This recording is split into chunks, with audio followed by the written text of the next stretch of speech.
शिक्षकाने ती बॉडी उचलून डिक्कीमध्ये टाकली, त्या शिक्षकाची बदली का करण्यात आली? सांगून जे खूप वर्ष झालेले आहेत अशा तात्काळ 2 लोकांच्या त्याच दिवशी बदल्या केलेल्या आहेत. अत्यंत खेदजनक बाब म्हणजे इथल्या कलेक्टर मॅडम ज्या लाली लिपस्टिक लावण्यामध्येच गुंग आहेत. 4 लाखाची मदत समाज कल्याण मार्फत जी आहे ती सुद्धा त्यांना दिलेली आहे. पहिले 25% चेक त्यांच्या अकाउंटमध्ये पडलेला आहे. जर प्रश्न विचारतात त्यांना खोटं बोलते. त्यांना बोलतात की हां मी त्यांना भेटले, त्यांच्याशी चर्चा केली, मी त्यांना काय 4 लाख रुपयापैकी 25% रक्कम दिली. अहो जनाची नाही तर मनाची तरी लाज ठेवा.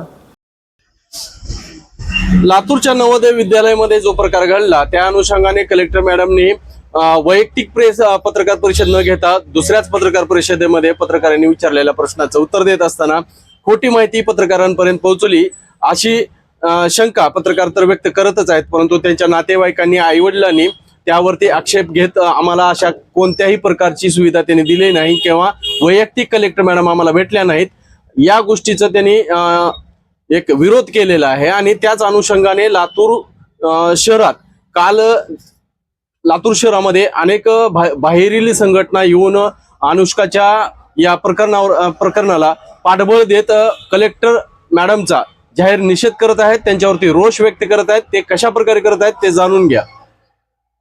लातूरचं हे जे प्रकरण आहे, ज्यावेळेस आम्ही 8 दिवसापूर्वी या ठिकाणी आलो होतो आणि आम्ही माहिती घेतली, त्यानंतर आम्हाला माहिती ऐकल्यानंतर अत्यंत शॉक बसला. हे महाराष्ट्र आहे का उत्तर बिहार वगैरे काही आहे? कारण मुलीची हत्या होते, त्याचं हत्येचा बेबनाव केला जातो की ही आत्महत्या आहे. एकतर ती जी फाशीचं जे दाखवलेलं होतं तर आम्ही चॅलेंज देऊन सांगू शकतो की ती हत्या आहे. त्या अनुषंगाने त्याचा हे नाही केला. तेथील जे परिचारक होते किंवा जे सांभाळणारे लोक होते त्यांनी त्या मुलीला हॉस्पिटलमध्ये घेऊन जायचं तर डिक्कीमध्ये टाकला. अक्षरशः एखाद्या आणि विचारणा केली की तुम्ही पोलिसांना का नाही सांगितलं? त्यांचं म्हणणं असं होतं की तिचा काही श्वास बाकी होता. मग त्याचा जर श्वास बाकी असेल तर मग तुम्ही डिक्कीत टाकून आणखी तिला गुदमरून मारता का काय? म्हणजे तुमची संवेदनशीलता नव्हती. ज्यावेळेस ही घटना घडली पोलिसांना नाही सांगलं, परंतु तुम्ही त्यांच्या घरच्यांना तर सांगितलं पाहिजे. त्यांच्या घरच्यांनाही सांगितलं नाही. घरच्यांना सांगितल्यानंतर जेव्हा ते आले त्यावेळेस पोलिसांच्या मार्फत त्यांच्यावर दंडेलशाही आमिष दाखवण्यात आलं. त्यांना सांगण्यात आलं की तुम्हाला 25 लाख आणि ही एवढी नोकरी सरकारी नोकरी भेटेल, तुम्ही असं साईन करा. अशा प्रकारे भूलताप देऊन त्यांच्या सिग्नेचर घेतल्या. FIR वर खोट्या सिग्नेचर करण्यात आलेल्या आहेत. अत्यंत महत्त्वाची गोष्ट अशी आहे की ज्या शिक्षकाने ती बॉडी उचलून डिक्कीमध्ये टाकली त्या शिक्षकाची बदली का करण्यात आली? पोलीस DAYSP यांच्याशी जेव्हा प्राथमिक पत्रकारांनी चर्चा केली त्यावेळेस ते म्हणाले की एका पुरुषाला अरेस्ट केलेली आहे. मग तो पुरुष गेला कुठे? 2 महिलांना अरेस्ट केलेले, मग तो पुरुष गेले कुठे? CCTVमध्ये स्पष्ट आहे.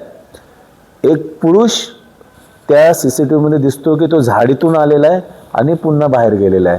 मग हा पुरुष कोण? मी याला वाचवण्याचं काय षडयंत्र केलं जातं आहे का? प्रशासनावर विश्वास ठेवायचा तरी कसा? हे प्रशासन फक्त आपल्या अधिकाऱ्यांना वाचवत आहे. आमच्या मातंग समाजाच्या जी बालक गेलं आहे त्याच्याशी यांना काही एक देणं घेणं नाही आहे. यांचा फक्त आपल्या अधिकाऱ्यांना वाचवण्याचा प्रयत्न आहे. सर्वात अत्यंत खेदजनक बाब म्हणजे इथल्या कलेक्टर मॅडम ज्या लाली लिपस्टिक लावण्यामध्येच गुंग आहेत. आपण पाहिलं असेल आता जेव्हा आम्ही गेलो ती अनुष्काची आई एवढी धाय मोकळून रडत होती. आमच्या सगळ्यांच्या डोळ्यात पाणी आलं, पत्रकार बांधवांच्या डोळ्यात पाणी आलं असेल. एका बाजूला ती आई धाय मोकळून रडते आणि एका बाजूला लाली लिपस्टिक लावून फिरणारी बाई. आता एक तर आपण संविधानिक पदावर असल्यामुळे त्यांना बाई बोलू शकत नाही, परंतु मला लाज वाटते त्या बाईची की तिच्यामध्ये थोडीशी एवढी निर्दय लाली लिपस्टिक लावून तिथं बसली आहे. प्रेस कॉन्फरन्स पत्रकार प्रश्न विचारतात त्यांना खोटं बोलते. त्यांना बोलतात की हां मी त्यांना भेटले, त्यांच्याशी चर्चा केली, मी त्यांना काय 4 लाख रुपयापैकी 25% रक्कम दिली. अहो जनाची नाही तर मनाची तरी लाज ठेवा. मला अनुष्काच्या आईने सांगितलं आहे दादा ना ही बाई मला आजपर्यंत भेटली, मी तिचा थोबाड देखील पाहिलेला नाही आहे. आणि पैसे 1 रुपया देखील मी घेतलेला नाही. अरे 4 लाख रुपयाची काय गोष्ट करताय तुम्ही? आमच्या समाजाला तुम्ही समजता काय? आमच्या त्या बाळाचा जीव 4 लाख रुपये? अरे आम्ही तुम्हाला देतो आमच्या संघटनेच्या तुम्ही 4 लाख तुमच्या मुलीचा घ्या जीव. एकदम निर्दयी सरकार आहे. यांच्या चौकशीवर तर आम्हाला बिलकुल विश्वास नाही आहे. माझी भीमराव सेनेच्या वतीने विनंती आहे की आपण या ठिकाणी CBI मार्फत चौकशी करावी आणि ह्या घुगे मॅडमला याच्यामध्ये सहआरोपी करावं. आणि तो SP तांबे, आता मी त्यांच्या आरेतुरे बोलतो कारण त्यांची लायकी ती आहे. मानवता शून्य माणसांशी आपण मानवतेने बोलूच शकत नाही. हप्ते खाण्यामध्ये, भ्रष्टाचार करण्यामध्ये एवढे व्यस्त झालेत आणि एवढे निष्ठूर झालेले आहेत. यांच्यामध्ये ममता संपलेली आहे, यांच्यातला मानवतावाद संपलेला आहे.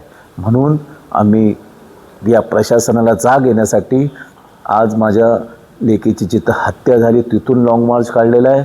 मंत्रालयापर्यंत जाऊ, प्रेमाने, कायद्याने, सनदशीर मार्गाने जाऊ. परंतु 27 जानेवारीला जर यांनी आम्हाला न्याय नाही दिला ना, तर मग भीमसैनिक काय असतात आणि कायदा सुव्यवस्थेचं मग ती तुमची जबाबदारी आहे. कारण आम्ही हात जोडतो तुमच्या समोर आणि तुमच्या प्रशासनासमोर, ह्या मुख्यमंत्र्यासमोर. अरे तू पण एका मुलीचा बाप आहेस. सोशल मीडियावर खूप दाखवतो बापाचं आणि लेकीचं प्रेम. ती अनुष्का काय कोणाची लेक नाही आहे का आमच्या लेकीवाडीला काय त्यांचं काही इज्जत नाही आहे किंवा त्यांच्या जीवाची काही किंमत नाही आहे? अरे आमची पण लेक आहे, आमच्या पण लेकीमध्ये आमचा जीव आहे. प्लीज कृपया करून न्याय द्या. अन्यथा आम्हाला हातामध्ये ना शस्त्र घ्यायला मजबूर नका करू. एवढंच.